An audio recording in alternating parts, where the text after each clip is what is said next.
The Raptors drop another one to the Orlando Magic, 111-99. Welcome to Raptors Tonight. I'm Randy Urban, joined by Paul Jones, Sherman Hamilton, and Jack Armstrong. Jack, what was the defining element of this loss for you? Well, Pascal Siakam getting that fourth foul took the wind out of his sails a little bit, and the Raptors' sails, because he's your best guy. And I think you play a little differently when you have it. And as hard as he tried, I think it changes things a little bit. But Randy, to me, I came into this weekend saying, hey, this is a perfect opportunity to develop cushion in your schedule. Go 2-0 and come home Sunday night 15-12 and have cushion. And not in my wildest dreams did I ever think they'd go 0-2 on this trip against a team with the worst record in the NBA. Mm-hmm. Once in a while you could say, all right, well, maybe they'll win one, lose one, whatever. The reason why I kept saying cushion during the Laker game, and even the Celtic game, whatever, and then talking about the Orlando game was, I'm not sure how many of you people have looked at the schedule yet. Oh, yeah. Okay, the next 13 games are against teams that have a winning record. Mm-hmm. 13. I mean, that's daunting. So that's why I brought up cushion a lot. And that's why I felt this weekend was so important, because the next stretch, and a few of the games are obviously against a team 2 times, but 13 times in a row now you're playing currently teams that right now have a winning record. And, and you're under 500 now. So, so you're getting the point of concerning of right now. And that to me is why I felt this weekend was so important. So, we could talk about a lot of different things, and I'm sure we will. But I thought like the first quarter defense was good. It's just offensively, they're just really struggling. They're struggling to shoot the three. They're just out of sorts right now. And obviously you're taking OG Anunoby out of the lineup. Injuries, but everybody's got injuries, Mm-hmm. But the reality is they're just really struggling. But the big picture to me, and the reason I bring it up right off the bat is like, I really thought this was an important weekend because I looked ahead, and now they're 13-14, and I'm looking ahead and going, oh my goodness, the next 13 games, all these teams have at least a winning mentality right now. Mm-hmm. The Raptors are going to win some of those games, no doubt. But the work is going to be some heavy lifting coming up. Yeah, and it's a lot easier to win games when you have momentum, right? It's becomes more and more difficult the more losses that mount up. And Sherm, so when you watch this game, where did it go wrong for you? Obviously, they couldn't make shots tonight. It was really, really difficult for them to find offense. And I liked a lot of the looks that they got. But I they did just too. couldn't make shots. Yeah, Mm-hmm. they just couldn't make shots. And that's difficult. And we all know the recipe for a successful road trip is, you got to defend. You got to stay around, hang in the game, and then give yourself a chance to win at the end. Well, against Orlando on Friday, they let Orlando go crazy in the first quarter. They put themselves in a hole, and they had to fight back. Difficult situation. This game, defensively, they did a good job holding Orlando down, not allowing them to run away, but they couldn't find any offense to match it. I mean, if they had any semblance of consistent shot making on any level in this game, it's a different result. Mm-hmm. So they cleaned up one side of the issue, which was their defense. But then we saw in the third quarter, Orlando start to get loose again offensively and start to get some freedom again. And the defense wasn't where it needed to be, gave Orlando a bit more confidence. And the fourth quarter, we saw a defensive letdown as well. So the consistency on that side of the basketball, to me, is where the Raptors really struggled. But offensively, not being able to make a shot, it's hard to win when you're not making even a practice shot in a game. Those are the shots at least you want to see go down. They weren't going down for the Raptors. And that, getting a stop, doing the right things defensively, but not being able to capitalize on it on the offensive end, that takes some wind out of your sails as well. Mm-hmm. Jonesy, do you have a key stat for tonight? Well, I thought Orlando, to Sherm's point about the defense, We know that the offense is finely tuned, and some nights you get good looks and they don't go down. But are you willing to get back at the other end, sit in your chair, keep that guy in front of you, have some pride, not stress your defense by having to rotate when you get beat, and stop people? And Orlando shoots 21 of 38, 55% in the second half. They were near 60% for the entire game on Friday. And Orlando shoots 10 of 18, 56% from behind the arc. So, like, I would start with some of the things that try to clean up some of the things that aren't always finely tuned.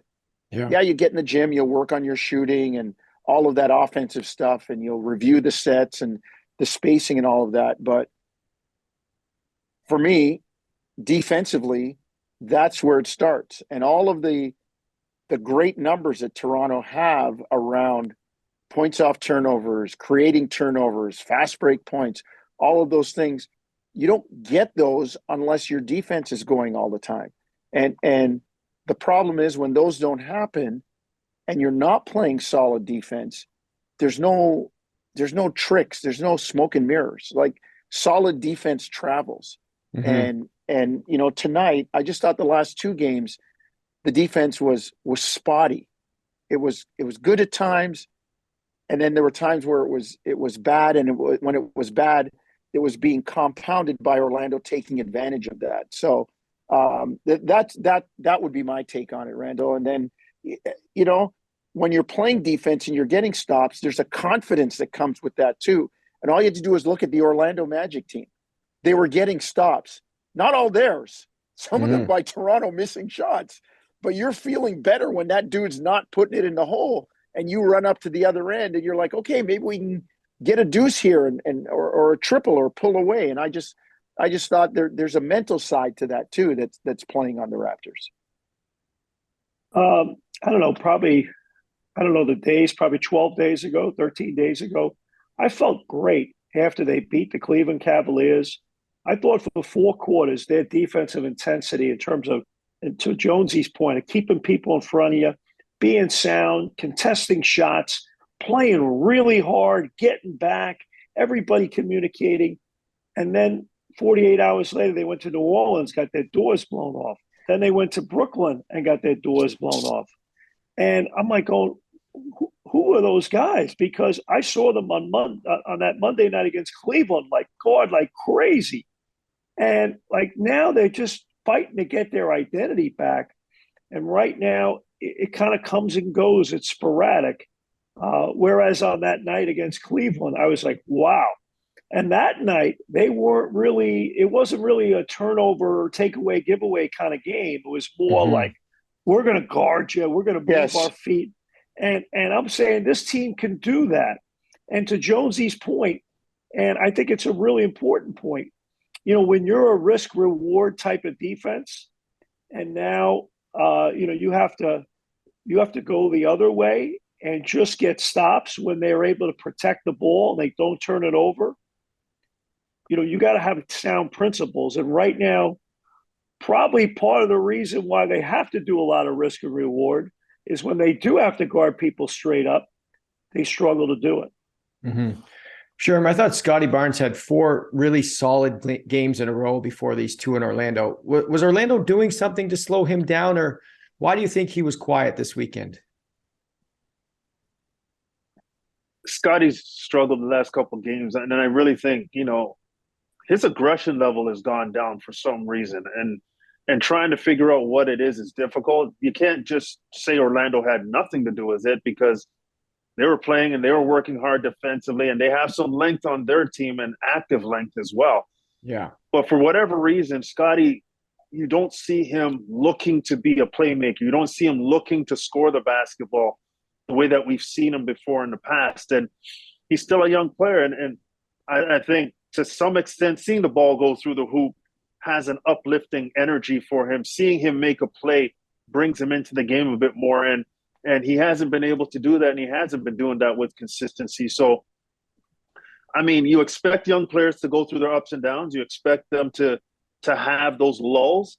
and it's happening for Scottie right now. And we don't know if it's health related. We don't know if he's 100%. Something's going on, but you can see a decided level drop in terms of what he's been able to produce on the floor, especially the last 2 games. And I think that he's going to have to figure out ways to be more aggressive. And sometimes it's not about play calls. It's not about anything like that. It's just about saying, I'm going to play harder. I'm going to go after it. I'm going to make a decision to be more aggressive. And if he can do that and you mix in some play calling, hopefully he can find a better level right now. But he's struggling. And the interesting thing is, for a second-year player, you see the impact of him struggling, how it impacts the team overall, which shows his value. Mm-hmm. But you can't deny, without OG in the lineup, this team is very different defensively as well. Mm-hmm. So, Jonesy, you have Monday off and Tuesday off in terms of no games. You play Wednesday against the Sacramento Kings. How do you fix this? What do you do now if you're the coaching staff or if you're the players? You got to look at each other and go, like, this is not acceptable. Well, I mean, if you're the coaching staff, you're picking out, you're showing what worked. You're going back to look at clips of, here's what when we were playing well, here's what worked. You show the clips of, here's the way it's not going right now. This is what we're doing. And we've gone away from what's working, and you fix it, and you look at it and you fix it. And then you try to have some practice time where you can address it. Some of it might be on the floor, as I said, but some of it could be just in a video session. I mean, teams don't practice the way they used to in the NBA. You're not going to get on the floor and go shell drill for 45 minutes all out. You're not going to do that. Not 2 days in a row. You might do it for one day. You might walk through some stuff. You look at video. But for me, as I said, it starts with the stuff that doesn't involve the ball. And then guys take their own individual work and they get in the gym and they get shots up. Mm-hmm. I mean, to Sherm's point about making shots, I mean, they shoot 40% tonight. You're not going to win games shooting 40%, especially when you're giving the other team percentages north of 50 and 60. So mm-hmm. there's 2 parts of the coin that have to be addressed there. And for me, it would be done, a lot of it through video. Yeah, we're going to get on the court and do some of it. And then I'm going to appeal, and this is the sports psychologist in me, to the pride and the mental side of things. Come on, let's get in there and let's get after it. Mm-hmm. Sherman talked about Scottie's aggression level. He scored 7 points in the first quarter, ended up with 11 for the game. I say this all the time, and people that listen and watch our show hear me say it. Confidence in a basketball game is a zero-sum entity. It's like money in a poker game. When one team has a lot, another team has a little. And Orlando got out to a good start. They won the last game. They kind of get going in the second and third quarter here. And the young team, their confidence level goes up here. And the Raptors are suddenly chasing, maybe squeezing the ball, gambling, all of those things play into the mental side of things. So it's about getting your mind right too, for me, Randall. Mm-hmm. Okay, guys, good stuff. Going to stop you there. Next game for the Raptors is back home against the Sacramento Kings on Wednesday. Tip-off goes at 7:30 p.m. Eastern. And don't forget, after the game, come by Real Sports, catch our show live as we stream on YouTube. We'll also be taking your questions and comments as well during the broadcast. Thank you for watching, and we'll see you next time.